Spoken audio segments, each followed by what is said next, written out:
Hello, Senator Mullin. Thank you for coming in today. So, Americans don't like chaos, you know. America definitely didn't like the kinds of chaos during the Biden administration at the border.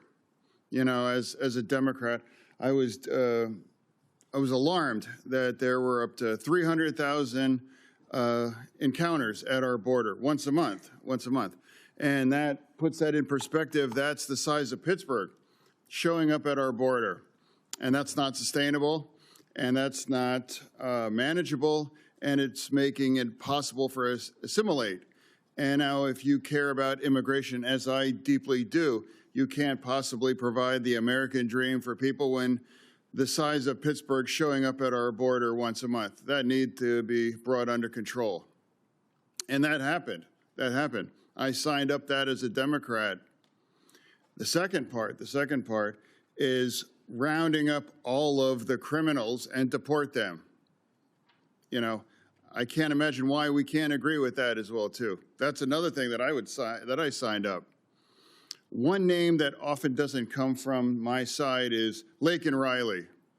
I agree for Renee Good, and I agree for Alex Petty, but I also deeply agree for Laken Riley and their family.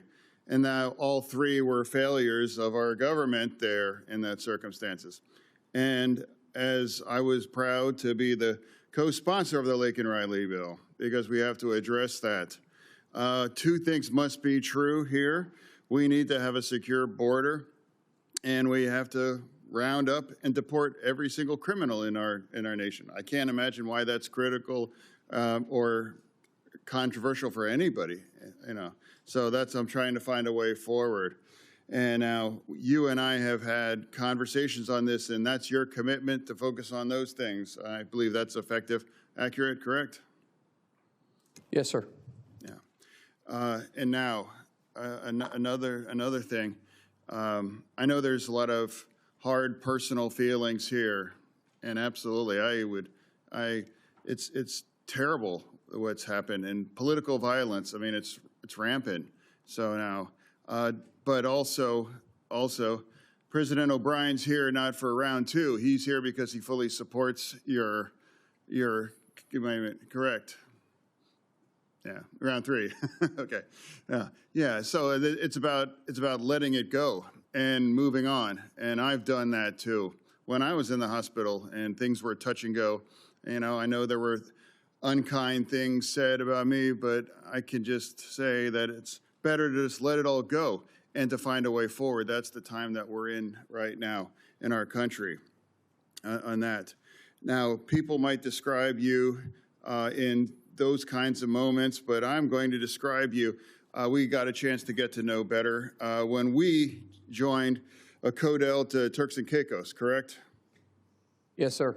Yeah, and we did that because Americans were looking at over a decade in prison because they had a couple random bullets in their luggage.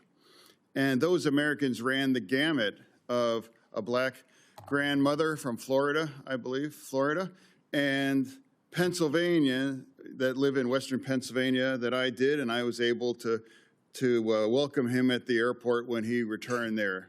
So that was about a commitment to working together. Imagine, just because a couple random bullets, accidentally, they were looking at over a decade in prison. Now, we worked together, and now not one single American really faced that kinds of thing. So that's about committed to working together. So now, and also as a Democrat, you know, that I made me the only Democrat that refused to shutting our DHS down. You know, some people might say that that doesn't mean I have any less commitment to reform ICE. That's just categorically not true.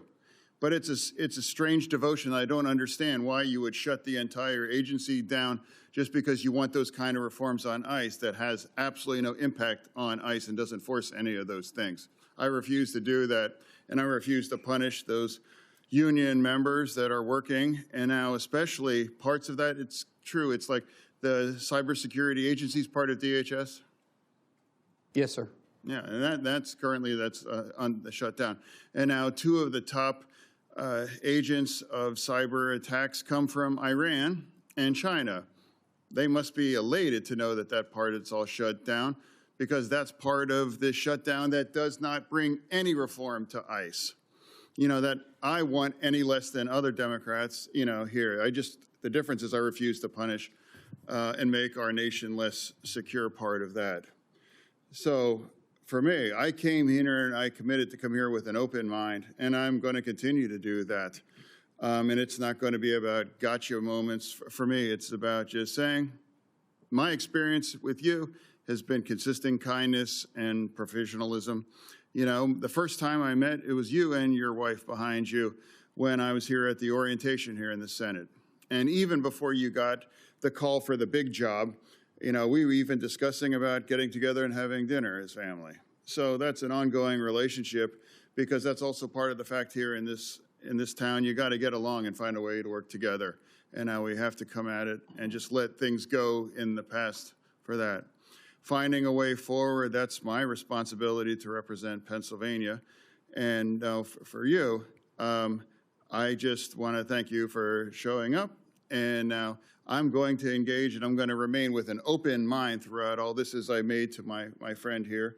And I'm going to do that. So thank you for bringing your family here too. And I look forward to hearing for the rest of my colleagues' views on you. Chair. Thank you, Senator. Support journalism you trust. Support PBS News. Donate now, or even better, start a monthly contribution today.